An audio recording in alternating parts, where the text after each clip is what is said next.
ये आपको सच्ची बात कहते हैं, पूरे जीवन के अनुभव की बात कहते हैं कि गुरु कृपा से ही भोगाग्नि शांत होती है।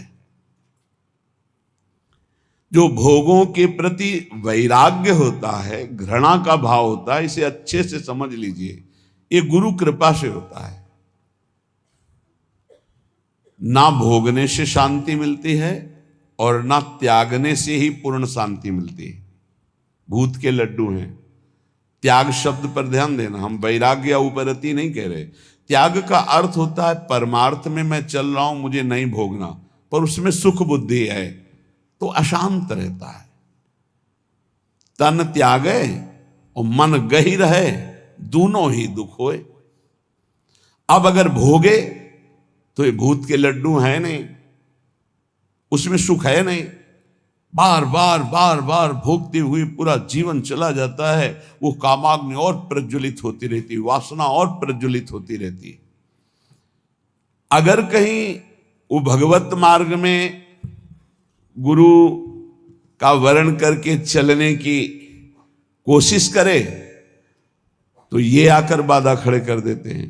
विद्या, रूप, महत्व, कुल, धन, यौवन, अभिमान, ये अंतर्भाव विरोधिनी, ये स्वरूप देह नहीं प्राप्त होने देते। विद्या का अहंकार, श्री बिहारी देव जी कह रहे, पांडे पढ़ी पढ़ाए बकी बहके, बड़े ऊंचे महापुरुष हैं। कह रहे पांडित्य किसे कहते हैं उसे समझो। भगवान ने गीता जी में पंडित किसे कहा है।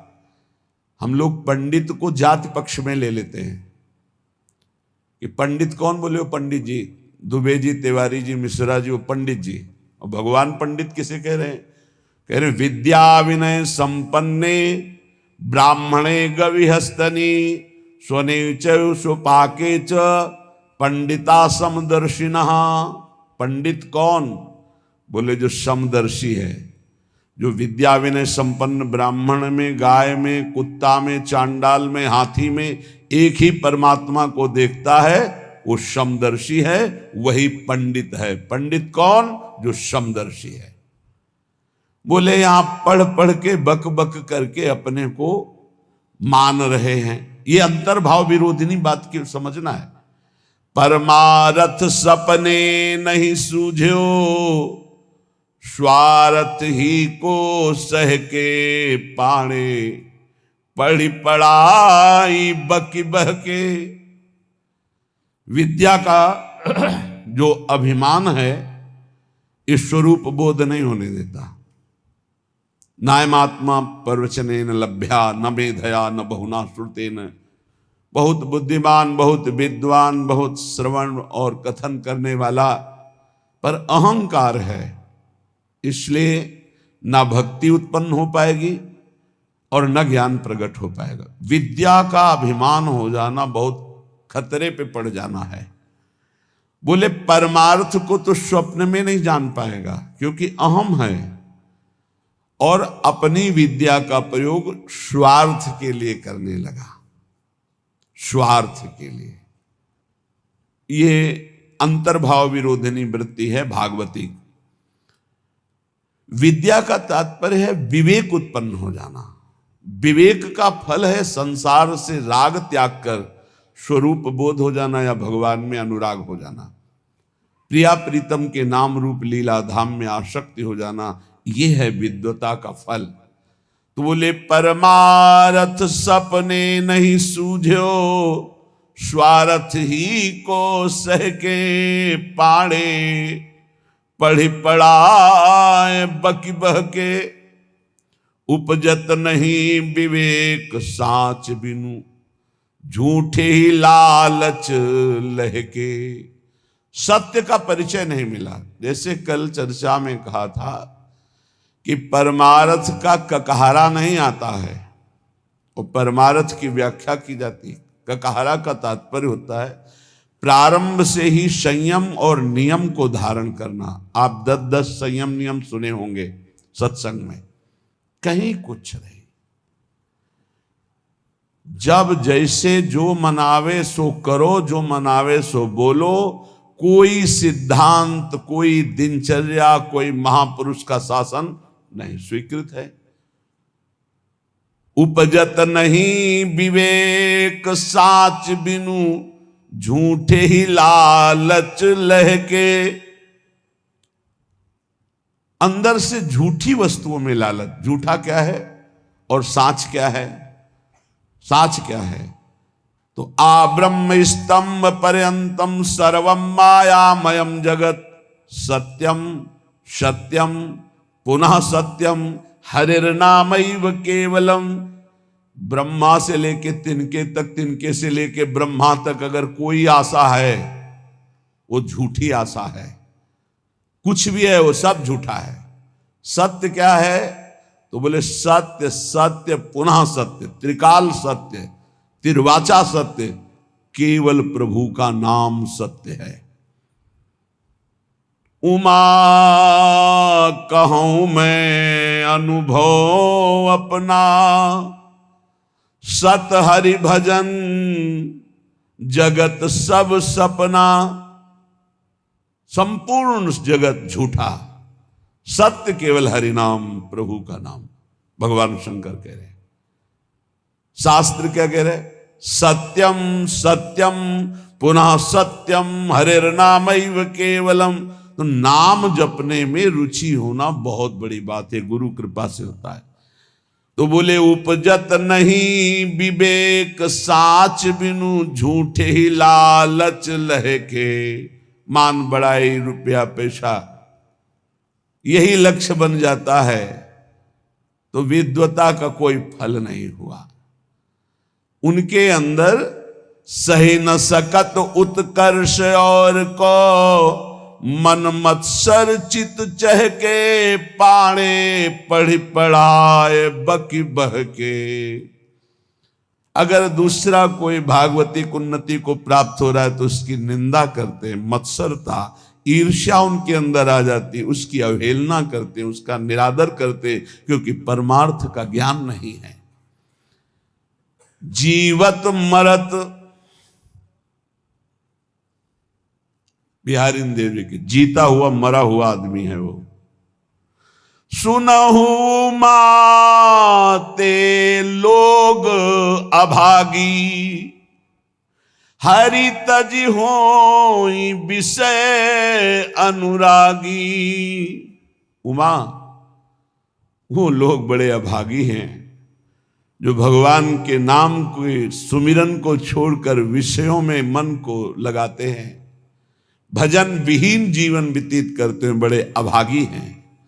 तो बोले जीवत मरत, मरना क्या? बोले रहत संशय, क्योंकि वो संशयी है। संशयात्मा विनश्यति। संशय क्या? यश भगवान का गाते हैं, विश्वास रुपये में, भोगों में, संसार की मान प्रतिष्ठा में खास बात नहीं हुई।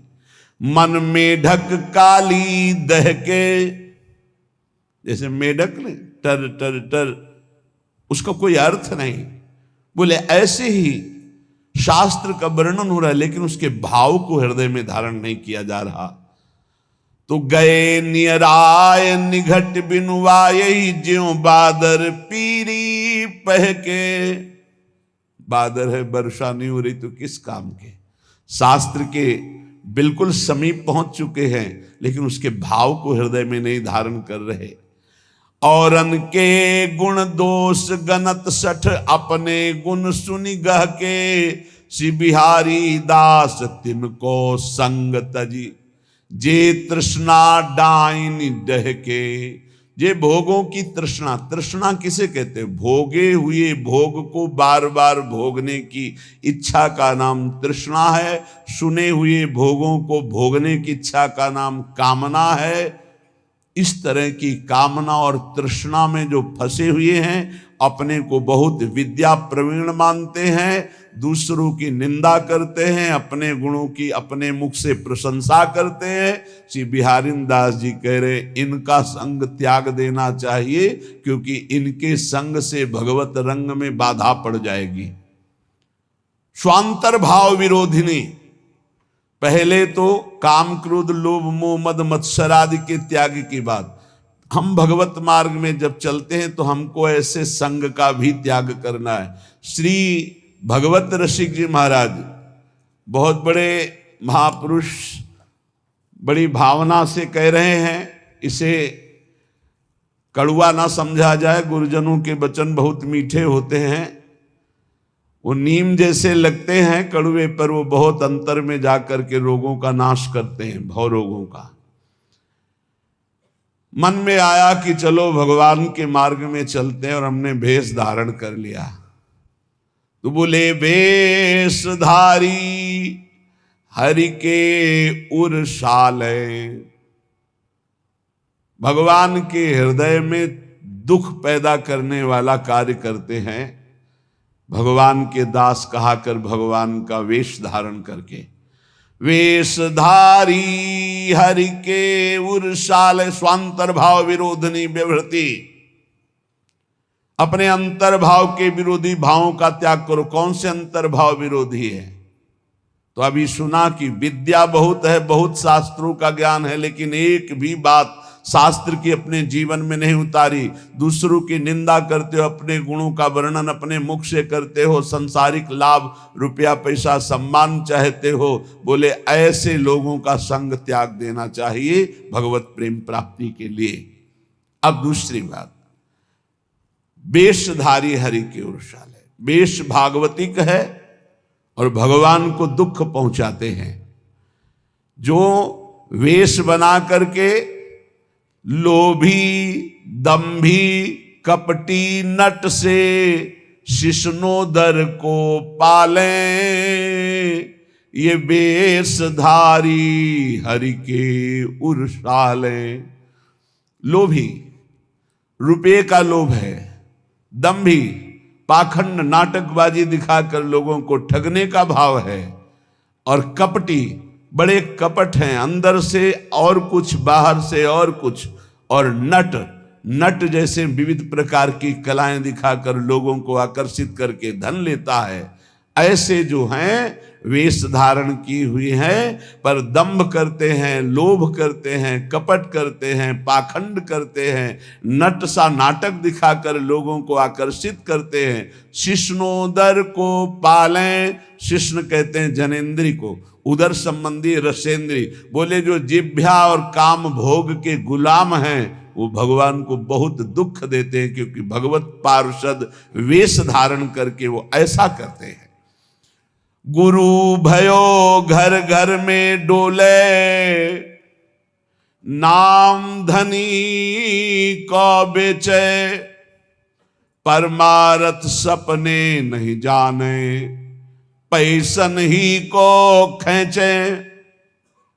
देखो सिद्ध पुरुष भगवत मार्ग के सिंह हैं, इनकी दहाड़ से काम क्रोध लोभ मोह मद का पोषण करने वाले हृदयों में भय पैदा हो जाएगा, नहीं संभल पाएंगे तो द्वेष पैदा हो जाएगा। ये महापुरुषों की वाणी है, ये तभी सुनाई जा सकती है जब हृदय में ये धारण की जाए, तभी सुनी जा सकती है जब हृदय में धारण करने की लालसा है, अन्यथा न सुनाई जा सकती है और न सुनी जा सकती है। तो बोले गुरु भयो घर घर में डोले, नाम धनी को बेचे। घर घर जाकर दीक्षा दे रहे हैं, किस लिए? जगत मंगल के लिए नहीं कि चलो अगर 10-20 बार भी नाम जप करेगा इसका मंगल हो जाएगा। ये गुरुजनों का भाव होता है। निरंतर भजन तो कोई बिरला ही, जिसके ऊपर अपार हरि की कृपा है, वही परम सुकृतवान परम पवित्र अंतःकरण वाला निरंतर भजन का अभ्यास। अगर कुछ भी भजन करता है भाव कुभाव अनखालसौ, तो नाम जपत मंगल दिस दसौ। इसलिए ले भैया कंठी बांध, 10-20 बार भी नाम जप करेगा तो तेरा मंगल हो जाएगा मेरे हरि का नाम। ऐसा भाव अलग चीज है, ध्यान रखना। गुरु भयो घर घर में डोले, नाम धनी का बेचे, परमार्थ सपने नहीं जाने, पैसन ही को खींचे। परमार्थ का स्वप्न में भी ज्ञान नहीं, केवल पैसा कमाने के लिए गुरु मंत्र देना, कंठी बांधना। बोले ऐसे ये वेशधारी हरि के उर्शाले, ऐसे वेशधारी भगवान को दुख देते हैं। ऐसे लोग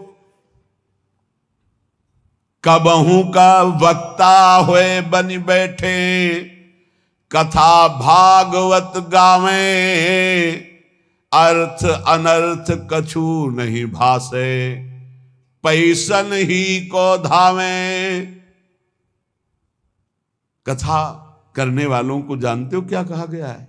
भूरिदा जना तव कथामृतम तप्त जीवनम। टूट जाता है। कभी मान और अहंकार ऐसा विष चढ़ा देते हैं कि मनुष्य स्वयं को सबसे बड़ा समझने लगता है और जीव देखते हुए भी इनसे मुक्त नहीं हो पाता। महापुरुष जब इन बातों को कहते हैं तो वे केवल उपदेश नहीं दे रहे होते, वे जीव की वास्तविक स्थिति को देख रहे होते हैं। वे जानते हैं कि यह संसार बाहर से जितना सजाया हुआ दिखाई देता है, भीतर से उतना ही भयावह है। काम, क्रोध और लोभ ऐसे सर्पों की तरह हैं जो पहले आकर्षित करते हैं, फिर धीरे धीरे अपनी कुंडली में कस लेते हैं। जब सर्प शिकार को जकड़ता है तो हर क्षण पकड़ और कठोर होती जाती है, हड्डियां टूटने लगती हैं, अंत में वह उसे निगल जाता है। ठीक वैसे ही ये विकार जीव को जकड़ लेते हैं। धीरे धीरे उसकी स्वतंत्रता समाप्त हो जाती है, फिर वो चाहकर भी मुक्त नहीं हो पाता। कितने प्रकार के विष भीतर भर जाते हैं। मुझे कौन झुका सकता है, मैं बड़ा हूं, मेरे पास धन है, मेरे जैसा कौन है, ये सब उसी विष की तरंगे हैं। और जब ये विष चढ़ जाता है तो जीव को अपना पतन दिखाई भी नहीं देता, तब वो इधर उधर भटकता है, लेकिन कहीं शांति नहीं मिलती। अंत में थककर पुकार निकलती है, हे हरि, आपके अतिरिक्त मेरा कौन है, मुझे कौन स्वीकार करेगा। संसार में अधिकांश संबंध स्वार्थ पर टिके हुए। जब तक किसी से अपना लाभ होता है, लोग पास आते हैं, गुण दिखते हैं तो प्रशंसा होती है। लेकिन जब मनुष्य अपने दोषों में गिर जाता है, जब उसका स्वार्थ पूरा नहीं होता, जब उसके भीतर की दुर्बलताएं सामने आने लगती हैं, तब वही संसार दूर हटने लगता है। लोग घृणा की दृष्टि से देखने लगते हैं, कोई निकट नहीं आना चाहता। लेकिन ऐसे समय में भी यदि कोई जीव को गले लगाता है, उसे अपनाता है, उसके पतन के भीतर भी उसके कल्याण की संभावना देखता है, तो वे केवल दो हैं, भगवान और भगवान के प्रेमी संत। भगवत प्रेमी महात्मा और स्वयं भगवान कहने को दो हैं, लेकिन वास्तव में उनमें भेद नहीं रहता, क्योंकि जिसने अपना सब कुछ भगवान में समर्पित कर दिया, उसके भीतर वही करुणा, वही दया, वही स्वीकार का भाव प्रकट हो जाता है। जैसे स्वामी का स्वभाव होता है, वैसे ही सेवक का भी हो जाता है। जैसे प्रभु का हृदय दयामय है, वैसे ही उनके प्रेमी संतों का हृदय भी हो जाता है। इसलिए जो जीव संसार से ठुकराया हुआ होता है, जिसे कहीं स्थान नहीं मिलता, उसे भी वे अपनाकर परम मार्ग पर लगा देते हैं। यही कारण है कि हृदय से पुकार उठती है, हे वृंदावन धाम, मुझे स्वीकार कर लीजिए, मुझे भगवत प्रेमी महात्माओं का संग दे दीजिए, क्योंकि वास्तविक कल्याण उसी से होता है। संसार की कोई उपलब्धि जीव को भीतर से शुद्ध नहीं कर सकती, लेकिन एक सच्चे संत का संग जीव की दिशा बदल सकता है। उनके पास बैठने मात्र से मनुष्य अपने भीतर की मलिनता को पहचानने लगता है। उनके शब्दों से अधिक उनका जीवन प्रभाव डालता है। उनकी दृष्टि, उनका आचरण, उनकी शरण, ये सब मिलकर जीव के भीतर नई चेतना जगाते हैं। वृंदावन की कृपा भी ऐसी ही अद्भुत है। वहां जाना केवल शरीर का जाना नहीं है, वहां की कृपा से ही भगवत प्रेमी महात्माओं का संग मिलता है। कितने लोग निकल जाते हैं लेकिन पहचान नहीं पाते। महापुरुष सामने से चले जाते हैं और मनुष्य समझ भी नहीं पाता कि कौन आया था। जब धाम कृपा करता है तभी किसी जीव के सामने किसी संत का वास्तविक स्वरूप प्रकट होता है, तभी श्रद्धा जागती है, तभी विश्वास दृढ़ होता है। और जब किसी महापुरुष का आश्रय दृढ़ हो जाता है, तब काम, क्रोध, लोभ, मोह की शक्ति टूटने लगती है। ये विकार फिर भी परीक्षा लेने का प्रयास करते हैं, वे अपने प्रभाव दिखाते हैं, लेकिन जो महापुरुषों की शरण में स्थिर रहता है उसे अंततः वे परास्त नहीं कर पाते। जीव तभी हारता है जब वह महापुरुषों की अवहेलना करता है। जैसे ही उनके प्रति उपेक्षा आई, भीतर के विकारों को अवसर मिल जाता है।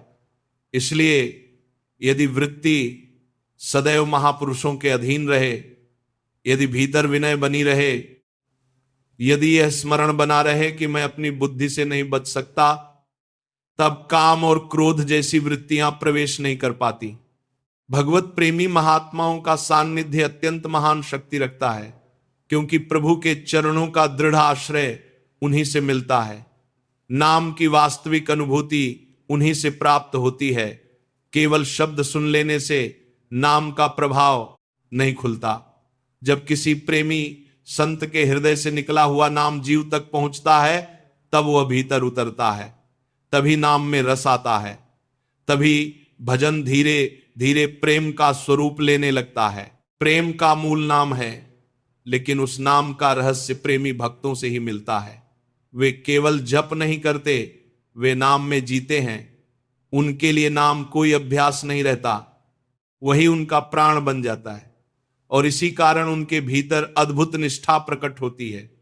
सामने मृत्यु खड़ी हो, शरीर को पीड़ाएं दी जा रही हो, फिर भी वे नाम का कीर्तन कर रहे होते हैं। यह साधारण बात नहीं है।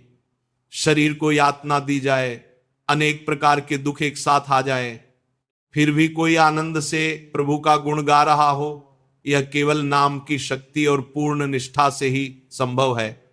जब नाम हृदय में सचमुच प्रकाशित हो जाता है, तब जीव का संबंध शरीर से ढीला पड़ने लगता है। उसे समझ आने लगता है कि यह शरीर नश्वर है, लेकिन नाम अमर है। तब दुख का अनुभव बदलने लगता है। वही परिस्थिति जो पहले असहनीय लगती थी, अब प्रभु की कृपा जैसी प्रतीत होने लगती है। महापुरुषों के चरित्रों का स्मरण करते हुए हृदय बार बार भर आता है। लगता है कि यदि जीवन में उनकी जैसी थोड़ी सी भी निष्ठा आ जाए तो जीवन धन्य हो जाए। ऐसी ही अटल निष्ठा का स्मरण करते हुए गुरु तेग बहादुर सिंह जी का पावन चरित्र सामने आता है। जब कश्मीर के पंडितों पर अत्याचार बढ़ा, जब उन्हें अपने धर्म को छोड़ने के लिए बाध्य किया जाने लगा, जब भय और हिंसा चारों ओर फैल गई, तब वे असहाय होकर गुरु चरणों में पहुंचे। उनके भीतर यही भाव था कि अब रक्षा केवल वही कर सकते हैं जिनकी निष्ठा अडिग है। संसार की शक्ति सीमित है, राजसत्ता सीमित है, लेकिन जो प्रभु के आश्रित हैं उनकी शक्ति भीतर से आती है।